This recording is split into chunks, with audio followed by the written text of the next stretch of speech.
Why do people submit to authority?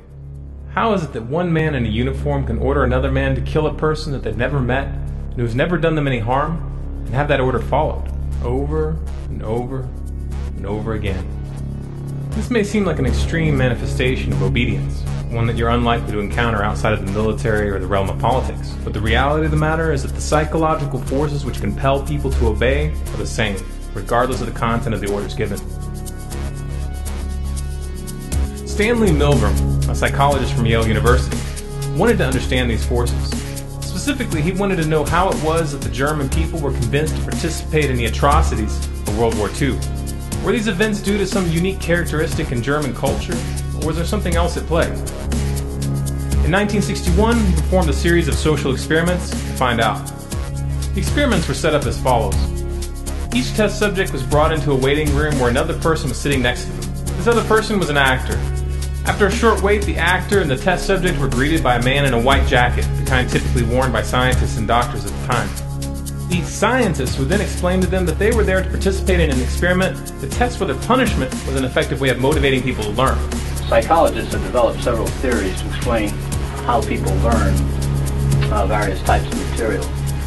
Some of the better known theories are treated in the book over there, The Teaching and Learning Process by Cantor.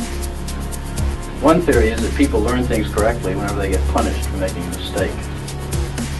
A common application of this theory would be when parents spank a child if he does something wrong. But actually, we know very little about the effect of punishment on learning because almost no truly scientific studies have been made of it in human beings. For instance, we don't know how much punishment is best for learning. Now, we don't know how much difference it makes as to who's giving the punishment, whether an adult learns best from an older or a younger person himself, and many things of this sort. So what we're doing in the project is bringing together a number of adults of different occupations and ages, and we're asking some of them to be teachers and some to be learners. We want to find out just what effect different people have on each other as teachers and learners, and also what effect punishment will have on learning in this situation. They were then told that one of them would play the role of the learner, while the other one would play the role of the teacher. The scientists chose the roles for each person, and the actor was always chosen as the learner. Both the learner and the teacher were then shown two rooms, one with a device with multiple switches with voltages marked on each one, and the other room containing a chair with shackles and a set of electrodes. The two individuals were then separated, and the actor was then supposedly shackled to the chair with the electrodes. However, unbeknownst to the real test subject, the electricity was not connected at all. The experiment was then started, and the test subject was ordered to ask a series of questions to the person in the other room through an intercom. Once the answer came back, if it was correct, they were to move on to the next question. If the answer was incorrect, they would flip a switch, administering the shock. Each time an incorrect answer was received, they were to move up to the next switch in the series, thereby delivering a higher and higher voltage. Now, each time he gives a wrong answer, you move up one switch on the shock generator. And it's important that you follow this procedure exactly. So to help you, let me go through it again very quickly. The experiment began slowly with only mild yelps from the other room. Incorrect. We'll now get a shock of 75 volts. But very quickly, as the voltage increased, the yelps turned into screams and requests to stop the experiment. The correct phrase is rich boy.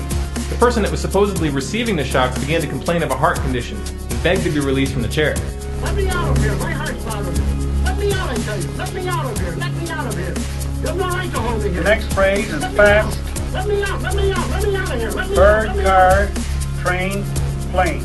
The real test subjects who were administering the shocks were of course disturbed by this, and they all turned to the so-called scientists to express their doubts.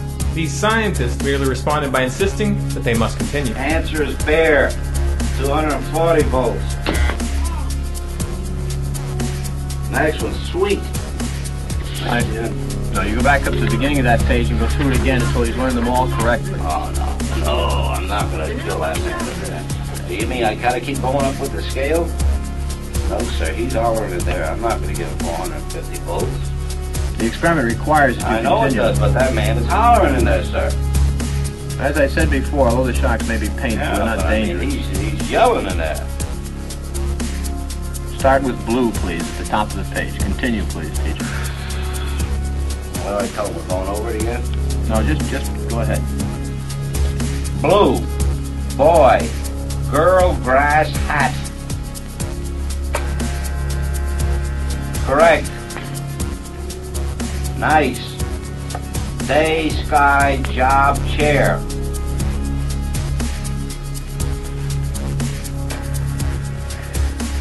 Wrong. Answer is day. 285 volts.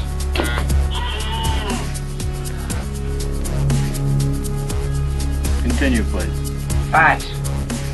Man, lady, tub, neck. Answer, please. Wrong. Answer is neck. 300 volts. I absolutely refuse to answer anymore. Get me out of here. You can't hold me here. Get me out. Get me out of here. Continue. The next word is green, please. Green, grass, hat, ink, apple.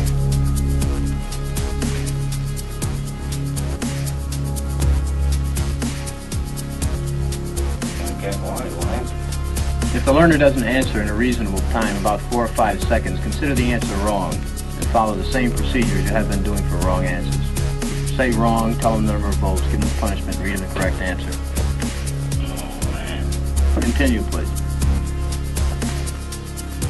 Green, grass, hat, ink, apple. Answer, please.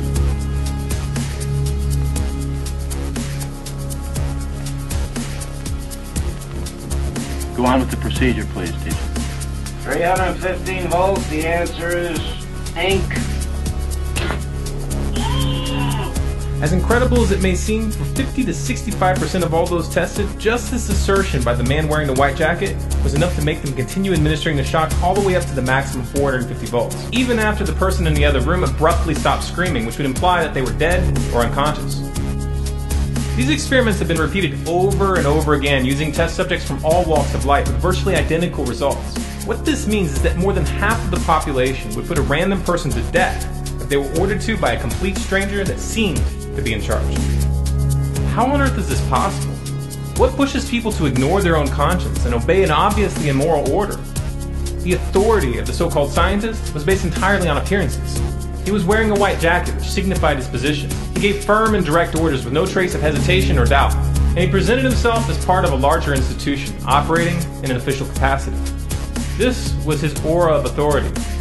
Governments and militaries use the same tools. Uniforms with special medals and insignias to give the appearance of rank and authority, dominant and self-assured speech when addressing subordinates, and an institutionalized chain of command which infers a sense of legitimacy to the position. Take all of this away and all you have is ordinary people telling other people what to do. That's all that's real. These trappings of authority are illusions designed to trick people into handing over their power. Unfortunately, the majority of the population is all too willing to fall for these illusions, because it allows them to avoid responsibility for their actions. After all, no one can blame you. You were just following orders. If this is a message you feel the public needs to hear, then be sure to like, favorite, and share this video through as many avenues as possible. If you want more videos like this, be sure to subscribe to this channel, Stormclouds Gathering, on YouTube. For updates and bonus content, follow us on Facebook, facebook.com/StormcloudsGathering, on Twitter at Collapse Updates, and our website, stormcloudsgathering.com.